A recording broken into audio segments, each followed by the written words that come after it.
obviously you got cauliflower ear like a son of a gun. So you've been in the sports. Well, your ears are gnarly, by the way. I don't know if that's good or a bad thing, but you've earned some stripes. I mean, you're a brown belt in jiu-jitsu. I'm a brown belt, yeah. When you started law enforcement, were you training in jiu-jitsu?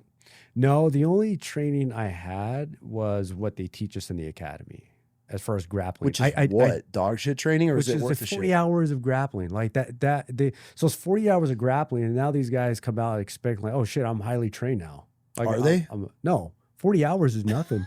You know what I mean? I don't know what's going in there. In my mind, I'm like, I'm not learning nothing to 40 hours. Who knows? I don't know. But I mean, post requires that a certain amount of hours are dedicated to these particular things, right?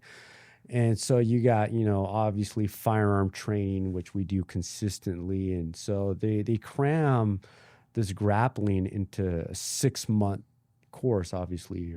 But even in those 6 months, you're not grappling. You're only grappling a portion of that time, right? And so you're expected to go out there and now utilize what the little that they've taught you to now go out and essentially protect other people. So once you graduate the academy and you do you get your check off on your 40 hours of combative fighting or whatever it is there continuous training on that the department provides, or is that on you? I wish, Brian. Oh my gosh, no, yeah. So it's a no.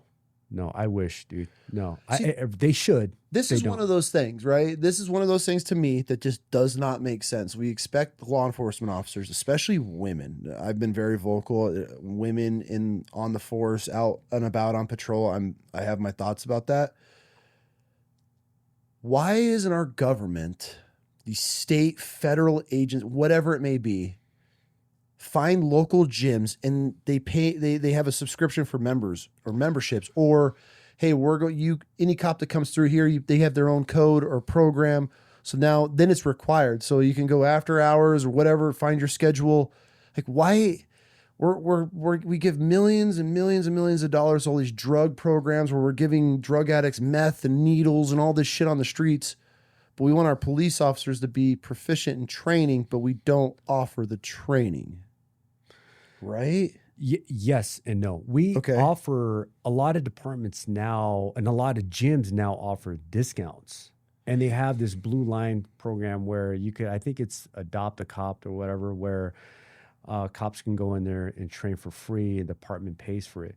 I don't think that's the issue. That's cool, but it's, a lot of these guys don't want to train.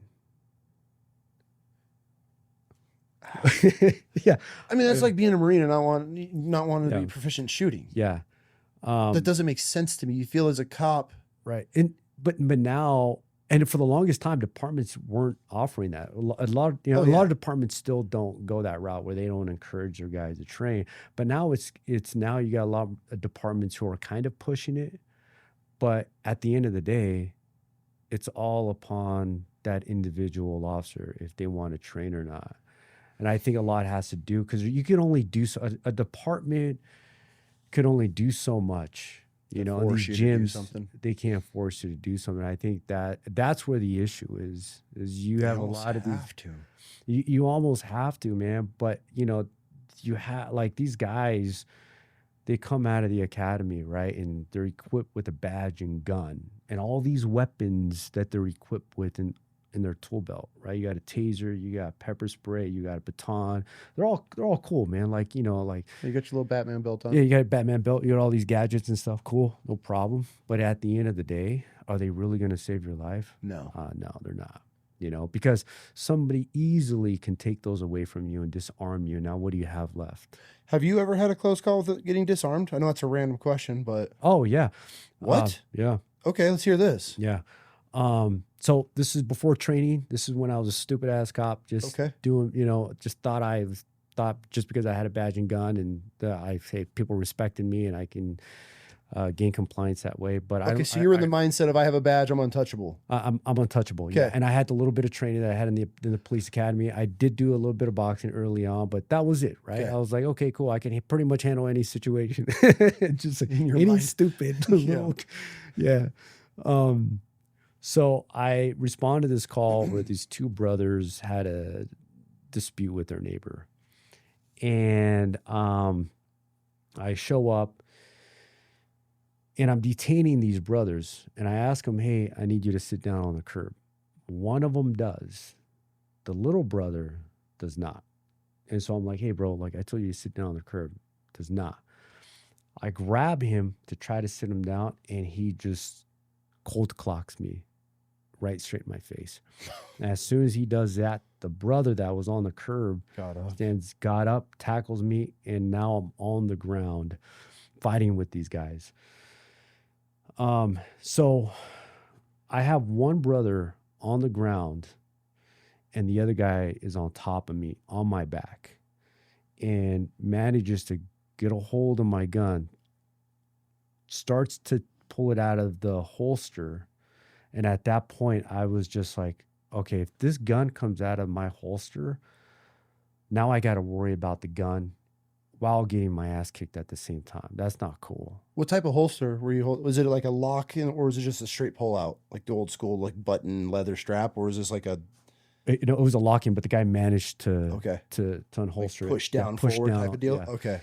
So he starts to pull my gun out, and I feel it coming out, and I'm like, oh, dude, this is not good. So I grab it, my gun, and I'm pinching it back down into my holster, and he's pulling it out at the same time, and I'm pushing it back in. How terrified are you? Oh, man, it was terrifying.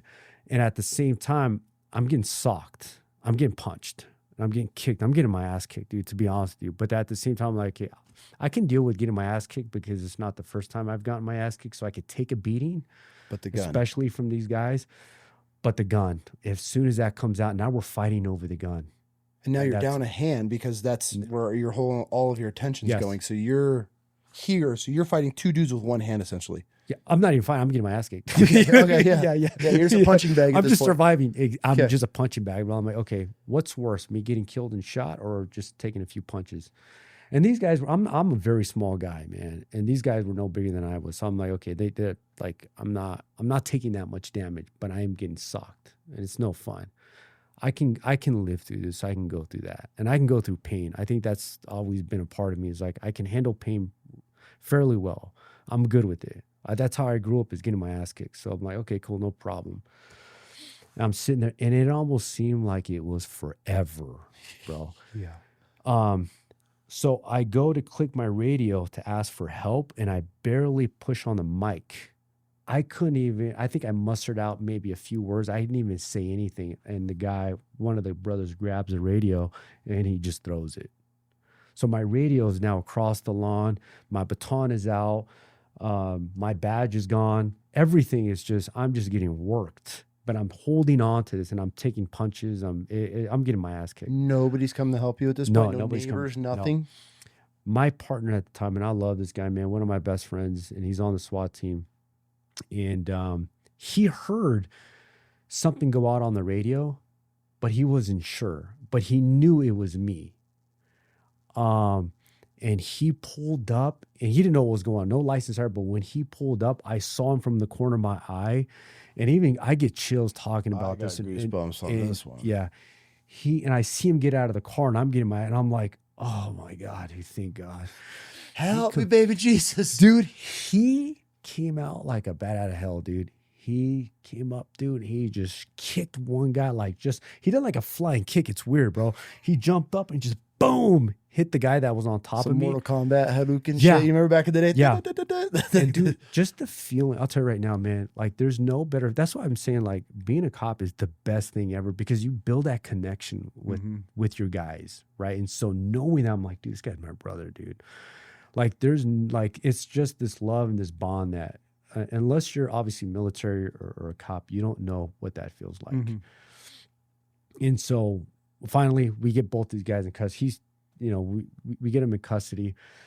And at first, man, I was like, everything is up. My sergeant shows up. My nameplate was across the street. My belt was off. Like everything. How long do you think this fight was? Man, I don't remember, man. I mean, in my head, it looked like it was going on for like 10 minutes. It was probably a few minutes. Yeah, I know. It's hard to tell time in that. Yeah, I would say maybe 2 or 3 minutes. Damn, so your boy got there pretty quick then. Yeah. Okay. Yeah. An eternity of survival, but yeah. You just felt like forever.